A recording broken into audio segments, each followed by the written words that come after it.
The honourable member for Elmwood Transcona. Thank you very much, Madam Speaker, and I just want to start off by indicating to you that I'll be sharing my time with the honourable member for Sherbrooke. And I'm really pleased to rise today to speak to the issue of housing in the House. To me, it's one of the most fundamental issues and should be a preoccupation of government. If you don't have a warm and safe place to know that you can go and sleep at the end of the day, if you don't have a place where people can contact you by mail, it's hard to do anything else in your life. It's hard to get a job. It's hard to spend your day doing anything else other than trying to make sure that at the end of that day you're going to have a place where you can manage to get through the night and try again the next day. And so housing, it really is the catalyst for people getting back on their feet and getting started. And it sounds like something really obvious to say. I mean, you feel kind of funny saying that, because for those of us who are fortunate enough to have good housing, when you stop and think about it, you think, well, yeah, obviously, of course. But the fact is that there are millions of Canadians who aren't properly housed and who can't afford to take that for granted, and who wish that they could feel that that was an obvious statement, but for whom it isn't. And the point of today's motion is to try and give a kickstart to this government, who has announced a national housing strategy. And we have heard lots of numbers over the last number of years, but we haven't seen the results, Madam Speaker. And so we're impatient in the NDP. And I'm not ashamed to say that. Canadians who are living without proper housing are impatient to be housed properly. And the fact is, we're not doing enough, quickly enough, to make sure that that happens. And so this is about trying to have firm targets for an amount of units to be built. We're calling for 250,000 units built in the next 5 years, 500,000 over the next 10 years, in order to be able to get those Canadians housed and get back on track. And that's why also the NDP in this place has been an advocate, like many other people in civil society, for a right to housing and to take a rights-based approach to housing, because it's as important as anything else in anybody's life. Our political rights are very important, Madam Speaker, but they don't mean a lot if you don't have a place to sleep, and particularly not in the kind of weather that we've had here in Ottawa this week, and that we've been having back home in Winnipeg, where temperatures have been in the minus 40s and up to minus 50, Madam Speaker. If you don't have a place to go that's warm and be able to sleep at night, your other rights don't matter that much. And when one of my colleagues from BC had a private member's bill here in the House that would bring in that rights-based approach to housing, I heard the parliamentary secretary, who's been up many times today, get up and say, well, we don't need judges deciding where to build housing and everything else. And the nicest way that I can describe that kind of argument, Madam Speaker, is as facetious. Nobody has ever pretended that judges should be building affordable housing, but we do think that where governments repeatedly fail, as the federal government has for 25 years, to make the kind of investment that we need to make in order to make sure that Canadians can be decently housed, that there should be some kind of remedial action that goes outside the politics of this place, where Canadians can get a fair hearing and governments can be compelled to do the right thing. And so that's why we're quite proud to support a right to housing on this side, and we were disappointed when other parties in this chamber didn't support us in that endeavor. When we talk about housing, Madam Speaker, and the crisis that's happening right now in Canada with respect to housing, there's a number of different facets to that. One is the problem of homelessness. And I have to say that's a serious problem right now in Winnipeg. We have a number of different shelters that have been set up over the years, and in times like this especially, they're operating at capacity. I want to commend the work of One Just City for setting up Just a Warm Sleep. And I have to give a shout out to my younger sister Tessa, who was involved in getting that up and off the ground. But I have to tell you, Madam Speaker, one of the things that Tessa was telling me is that of the people that are sleeping at Just a Warm Sleep, it's a small shelter. It's got a capacity of about 20, 25 beds. A handful of those people are working full-time, Madam Speaker. They work full-time, and they come to the warming center at night because they can't afford, despite working full-time, to find an adequate place to live. And that's because there aren't enough affordable spaces. And so it gives you a sense of what's going on in the Winnipeg housing market to know that people working full-time are having to go to shelters at night in order to be able to have a good place to sleep. This isn't this is a real problem, and it affects people from all different walks of life and indeed different employment situations, Madam Speaker.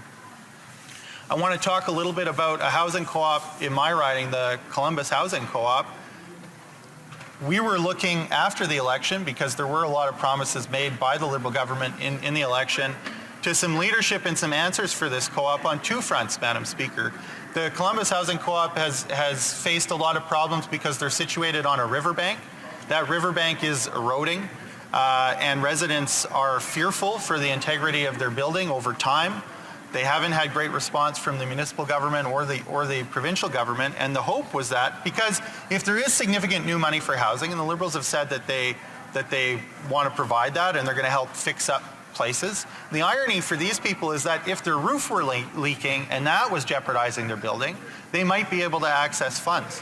But the fact of the matter is that it's riverbank erosion that's threatening their building. Well, they have 35 rent geared to income units in that building that we should all be concerned to keep, because we're not going to make gains in terms of more social housing if we don't preserve what we already have. But because of their unique situation, they're falling through the cracks.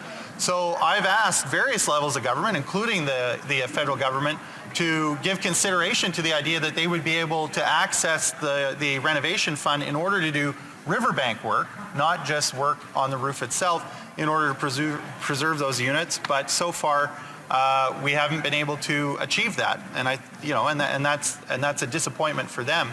But the other disappointment for them is that they are one of those housing co-ops whose rent geared to income units or social units or affordable units, whatever you want to call them, Madam Speaker, are tied to federal funding that's tied to their mortgage. And their mortgage is set to mature in several years, past 2020.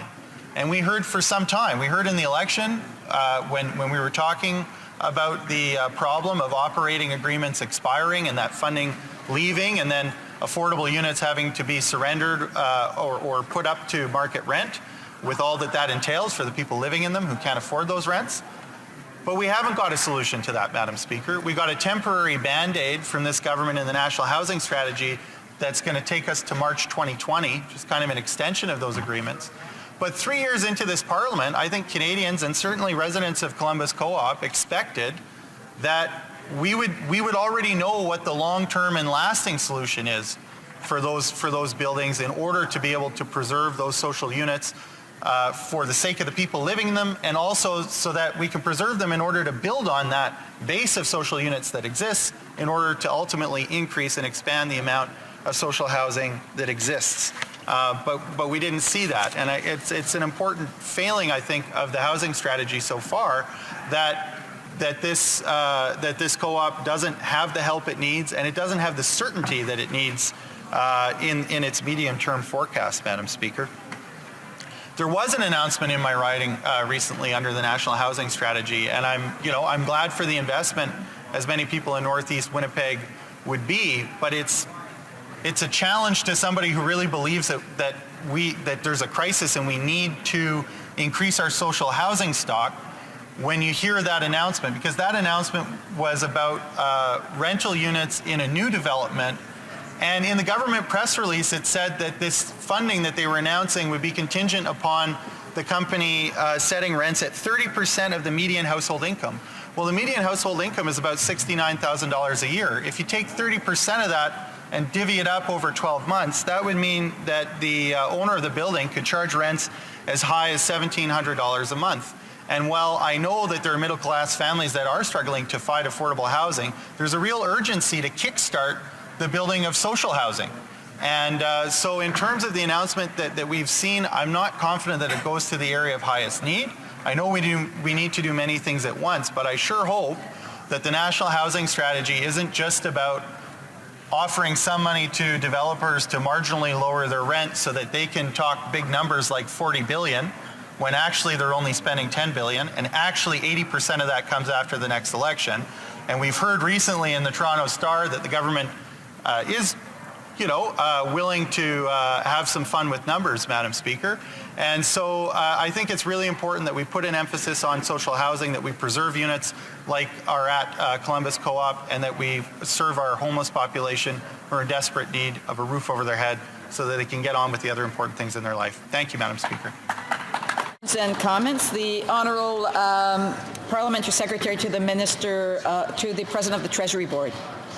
Madam Speaker, I think all sides of this House agree on the importance of housing affordability. Even in Vancouver Quadra, which is seen as a wealthy West Side Vancouver neighborhood, we have co-ops, we have social housing, we have three-story wooden walk-ups, we have people that are homeless, and we have the whole gamut of social housing needs that are required there too. What I've heard from this debate today on both sides is just the extreme complexity and multi-layeredness of this subject and how to address it. And our government has put in a historic amount of funding, but also the thought and the partnership to really do a collaborative and systematic approach from subsidies to those that need help paying their housing costs, to repairs, to extending co-ops, and so on. So I just want to ask the member from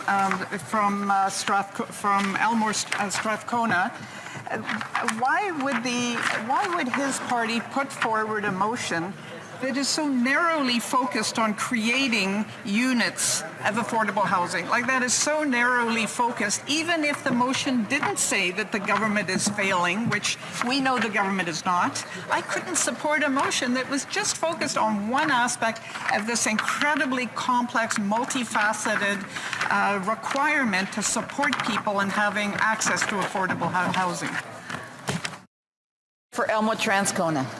Look, Madam Speaker, the reason we want to put the emphasis on building units is that we can talk all day about the complexities of this and the complexities of that, and there are complex problems.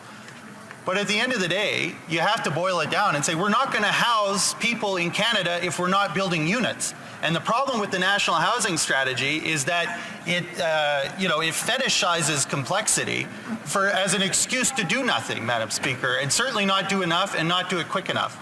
So, if you look at some of the governments across the country, and we've heard a lot particularly about the government in BC, the NDP government in BC, when they set their mind to building housing, they started building units right away. They're not 3 years into a majority mandate. They're working in a minority government in a coalition situation, and they're getting more units built, and they're getting it done, Madam Speaker. So the idea that somehow we need to get hung up on those complexities and miss the forest for the trees, which is that we need more social housing in Canada, is a mistake. And this motion is meant to remind the House of that, remind the government of that, and to get them on it, Madam Speaker. Then comments, questions et commentaires. The honourable member for Sandus Gulf Islands. Speaker, and my honourable colleague from Elmwood Transcona, I thank the New Democratic Party for an opportunity to talk about the critical issue of homelessness today, especially as he noted in his early remarks, in the bitter cold that we're now experiencing, it's a matter of life and death to have shelter. I do appreciate the fact that homelessness and affordable housing is back on the federal agenda and that it's getting attention.